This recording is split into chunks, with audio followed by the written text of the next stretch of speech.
Voici la troisième vidéo de la série. Je vous rappelle, pour ceux qui n'ont pas regardé la vidéo intro, que sur cette pyramide, vous avez 6 niveaux. En bas, vous avez le plus important et en haut, le moins important. Le plus et moins important au niveau d'entraînement si votre objectif est de construire du muscle ou développer la force. Donc, avant de regarder cette vidéo, si ce n'est pas déjà fait, je vous recommande d'aller regarder ma vidéo intro, la première vidéo, la deuxième vidéo et puis cette vidéo. Sinon, vous allez être un peu perdu.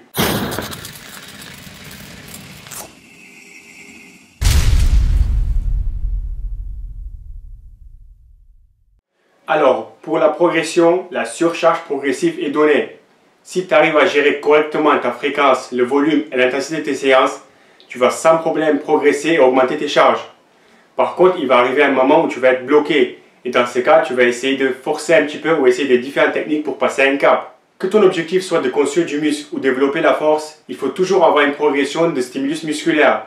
Tu n'as pas besoin d'être un génie pour savoir ça. Si tu es un débutant, ne te prends pas trop la tête avec cette vidéo. Tu dois être capable d'augmenter tes charges et de progresser à chaque séance, ou au moins chaque semaine. Si ce n'est pas le cas, il y a un problème avec ton programme. Et si tu es intermédiaire, tu dois pouvoir progresser et augmenter tes charges une semaine sur deux.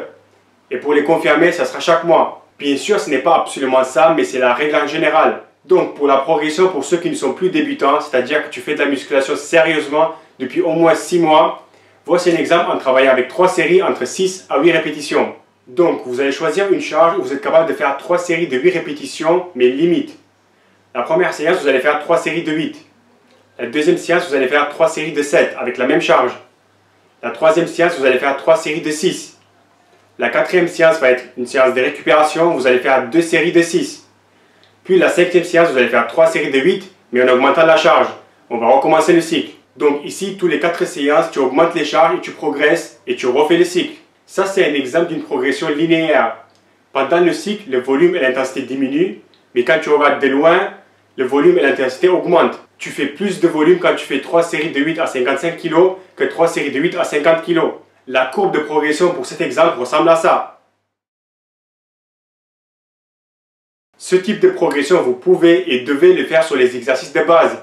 Ça ne sera pas du tout intéressant ou réaliste de faire ça sur un curl biceps ou les élévations latérales. Donc, une façon de progresser sur les exercices secondaires ou analytiques, c'est la progression linéaire inverse. Vous allez augmenter vos répétitions plutôt que la charge dans le cycle. Le but ici est de faire 3 ou 4 séries d'un nombre de répétitions spécifiques. Là, je prends l'exemple 3 x 15. Une fois que vous arrivez à faire 3 séries de 15, vous augmentez les charges. Attention, c'est juste un exemple. La première semaine, vous allez à la salle avec 20 kg. Votre objectif est de faire 3 x 15 répétitions. Vous arrivez à faire 14, 13, 12. La deuxième semaine, vous arrivez à faire 14, 14, 12. La troisième semaine, 14, 14, 13. La quatrième semaine, c'est une semaine de récupération. Vous allez faire 2 séries de 12 répétitions. La cinquième semaine, vous êtes un peu en forme, vous allez bien récupérer, vous arrivez à faire 15, 15, 14. La sixième semaine, vous réussissez, vous arrivez à faire 3 fois 15 répétitions avec 20 kg. Maintenant, vous recommencez le cycle. La septième semaine, vous mettez 22 kg et vous recommencez. Vous arrivez à faire par exemple 13, 13, 12. Et on reprend. Maintenant, on va parler des athlètes confirmés, pour ceux qui sont déjà éteints 80 à 90% de leur potentiel génétique et qui s'entraînent pour gagner les 10-20% qui leur restent, que ce soit au niveau performance ou physique. Et pour ceux qui me disent non, le corps n'a pas de limite, c'est tout dans la tête, mais essaye de me faire un développé couché à 100 kg et tu verras s'il y a une limite. Avec les exercices de base, il y a toujours un moyen de progresser un peu. C'est très rare d'arriver à un stade où la progression est impossible. Quand je te dis qu'en tant que confirmé, tu ne vas pas pouvoir progresser beaucoup, c'est que par exemple, si ça fait 15 ans que tu t'entraînes, et tu as passé de 40 kg développé couché à 140 kg au bout de 15 ans, sache qu'après 15 ans, la progression ne va pas être énorme. Ta limite n'est pas très loin de 140 kg. Les powerlifters confirmés qui squattent plus que 200 kg arrivent à gagner pas plus que 4-5 kg sur la barre par an. Donc, pour cette progression, au lieu d'utiliser une charge au hasard que vous arrivez à faire entre 6 à 8 répétitions, comme je vous ai montré dans l'autre exemple, vous devez connaître vos max ou le max des répétitions sur vos exercices de base. Car vous allez travailler avec des pourcentages, donc être plus précis.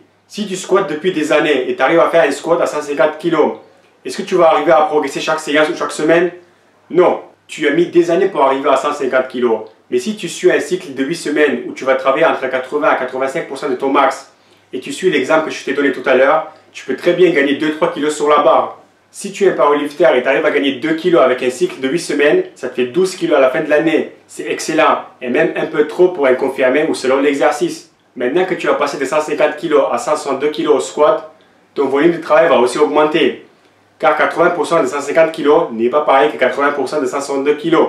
Ton volume de travail va continuer à augmenter et donc tu vas continuer à progresser. À la fin de chaque cycle, tes max vont augmenter. Donc il suffit qu'à la fin de chaque cycle, tu ajustes tes pourcentages et tu recommences. Mais est-ce qu'en tant qu'un bodybuilder, j'ai besoin de faire un max?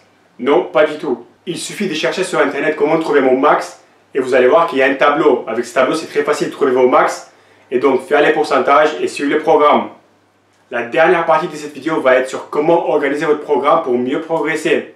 Il y a différentes façons d'organiser votre programme, mais en théorie et sur papier, l'une des meilleures façons d'organiser votre programme, c'est la périodisation en blocs. Il y aura 3 blocs d'entraînement et chaque bloc ou phase d'entraînement a un objectif précis. Le premier bloc est l'accumulation, où le but ici est d'augmenter votre capacité à faire plus, d'augmenter votre volume de travail. Ce bloc va durer 6 semaines. Chaque groupe musculaire, vous allez travailler 2 à 3 fois par semaine, entre 40 et 70 répétitions, par groupe musculaire ou mouvement. Chaque semaine, vous allez augmenter vos répétitions. Par exemple, la première et la deuxième semaine, vous pouvez faire autour de 40 répétitions. La troisième semaine, vous pouvez faire autour de 50-60 répétitions. La cinquième et la sixième semaine, vous pouvez faire autour de 70 répétitions. Les 2 dernières semaines vont être dures. Vous allez effectuer ces exercices avec une bonne intensité, mais évitez d'aller jusqu'à l'échec. Le deuxième bloc, c'est l'intensification. Ça va durer 4 semaines.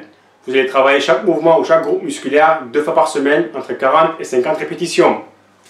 Vous allez augmenter vos intensités, donc la charge, et forcément diminuer le volume. Quand je dis augmenter l'intensité, si on parle de termes de RPI, c'est 9, 9,5. Donc vous n'êtes pas très loin de l'échec.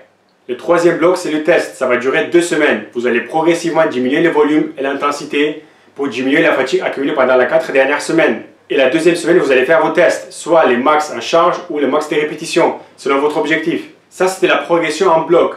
Il y a une deuxième façon d'organiser votre programme qui est orientée un peu plus sur la force, contrairement à la périodisation en bloc qui est orientée un peu plus sur l'hypertrophie. Donc pour ce modèle, vous allez utiliser vos 3 exercices de base, le développé couché, squat et soulevé de terre. Bien sûr, vous pouvez modifier ces exercices, mais si vous êtes un powerlifter, vous allez faire ces 3 exercices. Vous allez vous entraîner un jour sur 2. Chaque séance a un but spécifique et chaque exercice a son cycle. Donc pour chaque exercice, il y a 3 cycles. Et ces 3 cycles, c'est sur 3 séances. La première séance, c'est l'hypertrophie, la puissance et puis la force. Vous allez faire du développé couché à chaque séance et alterner entre squat et soulevé de terre. Donc à chaque séance, vous avez 2 exercices. Et en plus, vous allez ajouter 2 autres exercices de votre choix qui vont vous aider à progresser sur les 2 exercices de base. Et n'oubliez pas, chaque exercice a son cycle. Voici un exemple.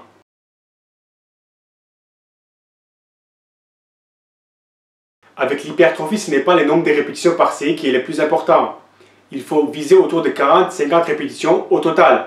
Pour la puissance, vous allez faire entre 1 à 3 répétitions, être autour de 80% de votre max, une bonne vitesse et une bonne exécution.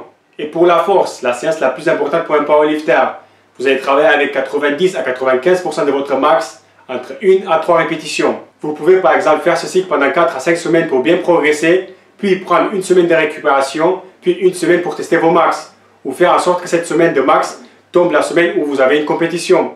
Voilà pour ce niveau de la pyramide. Si vous avez appris quelque chose de nouveau, c'est génial. Abonnez-vous car la prochaine vidéo va être sur le choix des exercices, un niveau qui va intéresser beaucoup de monde.